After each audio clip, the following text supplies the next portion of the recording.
ইরানের সঙ্গে চলমান যুদ্ধের প্রভাব বাড়তে থাকায় যুদ্ধ শেষ করার জন্য ট্রাম্প প্রশাসনের ওপর নিজস্ব সমর্থকদের চাপ বাড়ছে। ওয়াশিংটন থেকে প্রতিবেদনে আল জাজিরার সাংবাদিক প্যাটি কুলহেইন জানান, মার্কিন প্রশাসন এখনো আমেরিকান জনগণের কাছে এই যুদ্ধের পক্ষে শক্ত কোনো যুক্তি তুলে ধরতে পারছে না।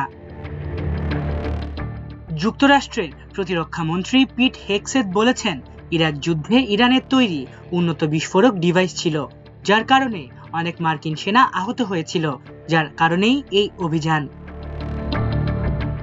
তবে এই ব্যাখ্যা মার্কিন জনগণের মধ্যে খুব বেশি সাড়া ফেলছে না।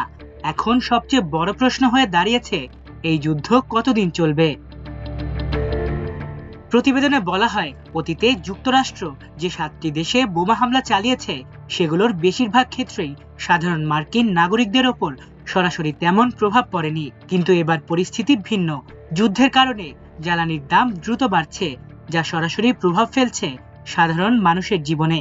এছাড়া মধ্যপ্রাচ্য থেকে সরবরাহ হওয়া সারের ওপরও প্রভাব পড়তে পারে, যা যুক্তরাষ্ট্রে কৃষি মৌসুমের ওপর বড় সমস্যা তৈরি করতে পারে। প্রতিবেদনে আরো বলা হয়, মার্কিন জনগণ ইতোমধ্যে এই সামরিক অভিযানের প্রতি সমর্থন না থাকার বার্তা দিয়েছে। এদিকে ইরান যুদ্ধ শেষ করতে যুক্তরাষ্ট্র ও ইসরায়েলের কোনো যৌথ পরিকল্পনা নেই বলে উদ্বেগ প্রকাশ করেছেন জার্মান চ্যান্সেলর ফ্রিডরিখ মের্জ। গত 28 ফেব্রুয়ারি ইরানে হামলা শুরু করে যুক্তরাষ্ট্র ও ইসরায়েল।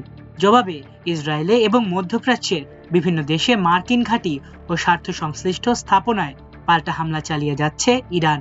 চলমান যুদ্ধের আজ 11তম দিনেও যুদ্ধ বন্ধের কোনো জোরালো উদ্যোগ দেখা যাচ্ছে না। ফ্রিডরিখ মের্জ বলেন, ইরানের বিরুদ্ধে যুদ্ধ দ্রুত এবং বিশ্বাসযোগ্যভাবে শেষ করার জন্য যুক্তরাষ্ট্র ও ইসরায়েলের মধ্যে কোনো যৌথ পরিকল্পনা নেই বলে মনে হয়। তিনি বলেন, যুক্তরাষ্ট্র ও ইসরায়েল 1 সপ্তাহেরও বেশি সময় ধরে ইরানের বিরুদ্ধে যুদ্ধ চালিয়ে যাচ্ছে। যুদ্ধের প্রতিটি দিনে নানা প্রশ্ন উঠছে। জার্মান চ্যান্সেলর বলেন, আমরা বিশেষ করে উদ্বিগ্ন যে এই যুদ্ধ দ্রুত এবং বিশ্বাসযোগ্যভাবে কিভাবে শেষ করা যায় তার জন্য সম্ভবত কোনো যৌথ পরিকল্পনা নেই। মাল্টিমিডিয়া ডেস্ক, আমার দেশ।